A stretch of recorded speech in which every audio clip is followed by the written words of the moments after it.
ज्ञान आपने पदार्थ के बारे में अब तक क्या क्या जाना, तो ज्ञान उसको एक फ्लो चार्ट के माध्यम से समझा रहा है।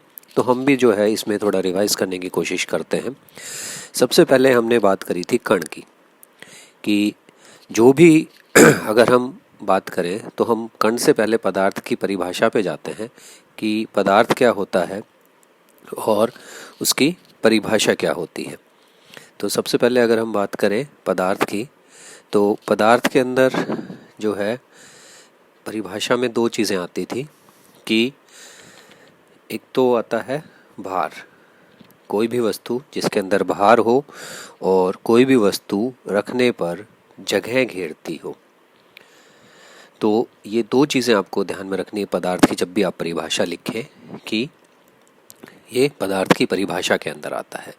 अब अगर हम बात करें कि पदार्थ किन से बना हुआ है, तो हमने बात करी थी कि पदार्थ जो है छोटे छोटे कणों से बना हुआ है, और अब इन कणों के गुण भी थे उसके अंदर। तो सबसे पहले पदार्थ किससे बना होता है? कणों से। अब कणों के गुण की अगर हम बात करें तो ये तीनों गुण बहुत इंपॉर्टेंट हैं।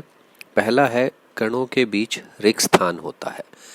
अब कणों के बीच रिक्त स्थान होता है, अगर आपको ध्यान हो तो इसमें कुछ उदाहरण थे, कोई भी एक उदाहरण आपको ध्यान में आ रहा हो तो उसके अंदर हम कह सकते हैं कि जल में हमने क्या डाली? शुगर डाल दी, चीनी डाल दी।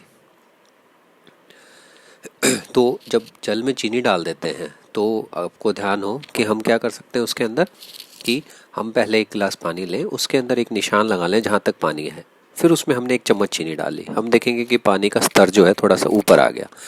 लेकिन जब हम उस चीनी को उसके अंदर मिक्स कर देंगे तो हमारा पानी का स्तर उतने पे ही पहुंच जाएगा। तो जो हमने चीनी उसमें मिक्स करी थी वो कहाँ गई?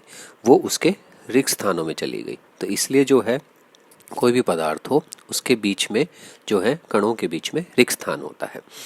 दूसरा है कि ये कण एक दूसरे को आकर्षित करते हैं। एक दूसरे को आकर्षित करते हैं, इसका अगर कोई उदाहरण की बात करें तो उसके अंदर हम जो है क्या करते हैं कि हमारे पास में एक टब है जिसके अंदर जल भरा हुआ है। अगर हमें इसमें से जल को बाहर निकालना है तो हमने क्या किया? एक पाइप लगा दी ऐसे, और इस हिस्से से हमने पानी को बाहर खींचना शुरू किया। तो देखेंगे कि पानी अपने आप धीरे धीरे जो है बाहर निकलना शुरू हो गया। तो ये जो पानी जो है बिना किसी और चीज़ की सहायता के जो बाहर आ पाया है, ये इसी कारण है कि जो कण थे उनके बीच में आकर्षण था, और जब हमने उसको एक बार यहाँ से मुंह लगाकर आपका जो है खींचा तो वो पानी जो है बाहर आना शुरू हो गया। तो हम कह सकते हैं कि कणों एक दूसरे को आकर्षित करते हैं।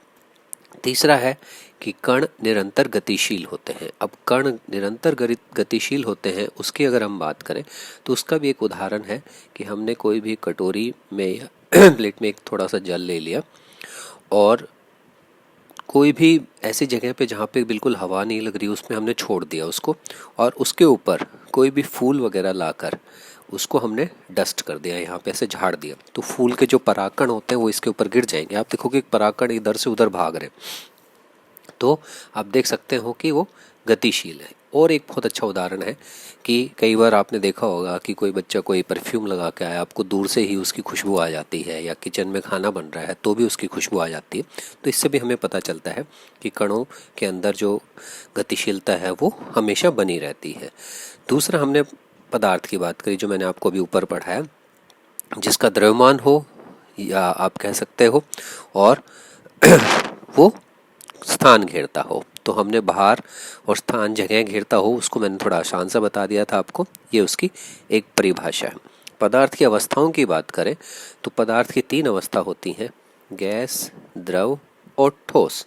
ठीक है ना? या ठोस, द्रव और गैस, तीनों अवस्थाओं की जब बात करें तो इन अवस्थाओं को हम एक अवस्था से दूसरी अवस्था में परिवर्तित कर सकते हैं। अगर हम इसमें इस साइड से शुरू करें कि सबसे पहले ठोस, ठोस को अगर हमने द्रव में बदलना है, ठीक है, तो द्रव में बदलना है तो हमारी जो प्रक्रिया है वो है संगलन, जिसको कि संगलन कहा जाता है, जिसमें अगर जनरल भाषा में कहें तो पिघलना। ठीक है। अगर द्रव को हमने गैस में बदलना है तो जो प्रक्रिया है वो वाष्पीकरण, जिसके अंदर हम उसको बाहर से ऊर्जा देते हैं और वो गैसेस अवस्था में चली जाती है। अब अगर हम बात करें वापस इधर आ जाते हैं, गैस से हमें द्रव में आना है, तो उसको प्रक्रिया को कहा जाता है संघनन। इसको इंग्लिश में कहा जाता है कंप्रेशन, ठीक है। और जब द्रव से ठोस में आना है तो उसको कहते हैं हम जमाना, या फ्रिज में जैसे हम उसको कंडेंसेशन इंग्लिश में कह देते हैं।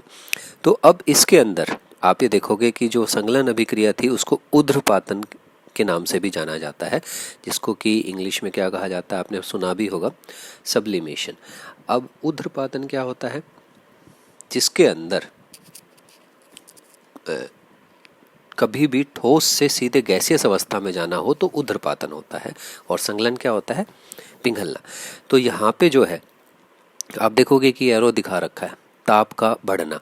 इसका मतलब क्या है कि जैसे जैसे हम ठोस से गैस की तरफ जा रहे हैं ताप अधिक हो रहा है, तो जब भी ऐसे ताप का बढ़ना होगा तो उस टाइम आपके जो कण हैं उनके बीच का जो रिक्त स्थान है वो बढ़ता चला जाएगा। ये चीज़ आपको ध्यान में रखनी है।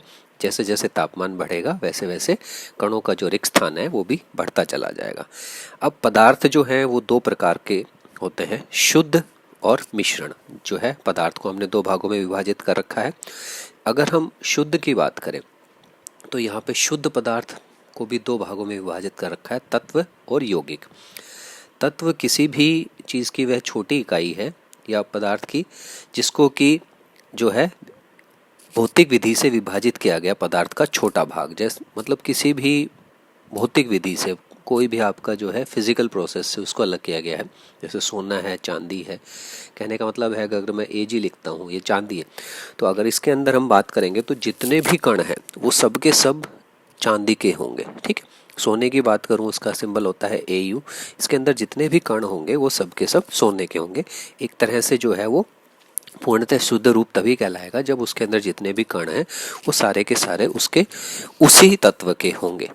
यौगिक हमने अभी पिछली उसमें पढ़ा था, 2 या 2 से अधिक रासायनिक क्रिया कर यौगिक बनाते हैं। 2 या 2 से अधिक तत्वों की रासायनिक क्रिया, तो जिसके अंदर हमने आपको ध्यान हो कि पानी का जब बात करी थी कि किस तरह से हाइड्रोजन प्लस ऑक्सीजन को मिलाकर हम जल बना रहे हैं। तो इस तरह से ये आपको ध्यान में रखना है कि जब भी किसी 2 या 2 से अधिक तत्वों को मिला दिया जाता है, इसमें हमने हाइड्रोजन और ऑक्सीजन 2 तत्व मिलाए, उनको अभिक्रिया करवाई, और रासायनिक अभिक्रिया जब होती है तो रासायनिक आबंध बन के एक नया यौगिक नई जो है गुणों के साथ बन जाता है। तो शुद्ध रूप में तत्व और यौगिक दोनों आते हैं। उसके बाद मिश्रण। मिश्रण की अगर आपको परिभाषा याद हो तो मिश्रण में क्या था?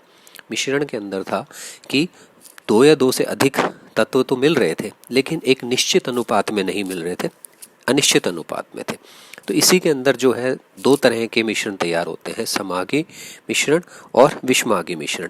जब हम समागी मिश्रण की बात करते हैं तो आपको ध्यान में रखना है कि यहाँ पर जो है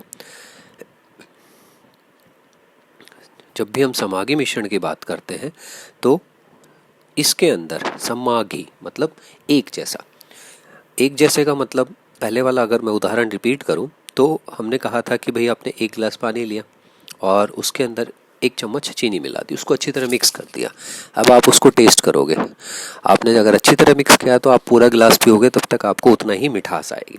या आपने नमक लिया, जो भी लिया, तो इस तरह का जो मिश्रण तैयार होता है उसको समागी मिश्रण कहा जाता है, जिसके अंदर बिल्कुल इक्वल बराबर मात्रा में जो है तैयार हो रहा है। विषमागी मिश्रण जो है आपका, जिसके अंदर कणों का जो है या जो भी पदार्थ जो होते हैं इसके अंदर एक तत्व दूसरे तत्व की जब हम उसका रेशियो देखते हैं, एक दूसरे से मिलन का रेशियो देखते हैं, तो वो अलग अलग होता है। इसमें 2 चीज़ें आपने पढ़ी, निलंबन और कोलाइड। तो निलंबन के अंदर जो है कणों का आकार जो है विलेन और कोलाइड से बड़ा होता है। जैसे कि पानी के अंदर मिट्टी मिक्स करी हमने, तो हम देखेंगे कि जब तक आप मिट्टी को मिक्स कर रहे हैं तब तक जो है वो पानी का रंग अलग दिख रहा है, जब आपने उसको छोड़ दिया तो मिट्टी नीचे बैठ जाएगी। तो इसमें क्या होता है कि नीचे अलग रंग दिखेगा, बीच में कुछ अलग दिखेगा, सबसे कुछ ऊपर कुछ अलग दिखेगा, एक जैसा नज़र नहीं आएगा। तो इसलिए इसको विषमागी मिश्रण कहा जाता है। कोलाइड्स में जो है थोड़ा सा अंतर होता तो विषमागी है, लेकिन दिखने में हमें इतना नहीं दिखता क्योंकि कणों का आकार जो है विलेन और निलंबन के बीच का होता है। जैसे दूध और पानी को मिक्स किया, अब हमें नहीं पता क्योंकि पूरा आपको सफ़ेद नज़र आएगा, लेकिन कहीं पर वो हल्का गाढ़ा भी हो सकता है, हल्का कम भी हो सकता है, लेकिन आपको नज़र नहीं आएगा, है वो विषमागी मिश्रण ही। तो इस तरह से ये सारी चीज़ें आपने इस एक्टिविटी के अंदर पढ़ी थी। अब अगर हम बात करें प्रश्न उत्तरों की, तो प्रश्न उत्तर भी जो है इसमें जो है आपके जितना अभी तक आपने पढ़ा उसी के बारे में दिया गया है। जैसे पहले प्रश्न की बात करें, एक ऐसे पदार्थ का नाम लिखिए जो आपके आसपास तीनों अवस्थाओं में पाया जाता है। अगर इसकी हम बात करें तो क्या आएगा? जल। जल जो है ठोस में भी मिलता है, द्रव में भी मिलता है और गैस में भी मिलता है। उसके बाद विलयन निलंबन से किस प्रकार भिन्न होता है, इसको जो है आप अपनी किताब से भी लिख सकते हो। विलयन और निलंबन के जो अंतर हैं वो हमने पहले भी पढ़े हैं कि विलन के अंदर जो है समागी मिश्रण है, निलंबन जो है विषमागी मिश्रण है। विलन के कणों का आकार बहुत अत्यधिक छोटा होता है, निलंबन के कणों का आकार जो है बड़ा होता है। विलन को हम खुली आंखों से नहीं देख सकते, निलंबन के कणों को हम खुली आंखों से देख सकते हैं। विलन जो है प्रकाश को जो है फैलाता नहीं है, निलंबन जो है प्रकाश को फैलाता है। और फिर उदाहरण लिख सकते हैं। तो इस तरह से बहुत सारे जो है यौगिक किसे कहते हैं, ये परिभाषा ऊपर भी लिखी हुई है और जो पिछली एक्टिविटी थी उसमें भी लिखी हुई थी। कोई भी दो यौगिक के नाम लिखने हैं, पानी और ग्लूकोज यहाँ से ले सकते हो आप। उसके बाद जो है मिश्रण क्या होता है, मिश्रण जो है दो या दो से अधिक पदार्थों का जो है मेल होता है, जिसमें उनकी जो है सांद्रता अलग अलग होती है या उनका जो है फिक्स नहीं होती कंसंट्रेशन। ठीक है। उसके बाद जो है निम्न पदार्थों को मिलने पर किस प्रकार का मिश्रण तैयार होता है। अगर हम नमक जल की बात करें तो नमक जल की बात करें तो किस तरह का मिश्रण तैयार होगा? विलेन। उसके समागी मिश्रण लिखोगे आप इसके अंदर। उसके बाद मिट्टी और जल की बात करें तो किस तरह का? निलंबन। और दूध और जल तो कोलाइड। तो इस तरह से आपकी एक्टिविटी पूरी हुई, इसको आप कंप्लीट करोगे। Thank you.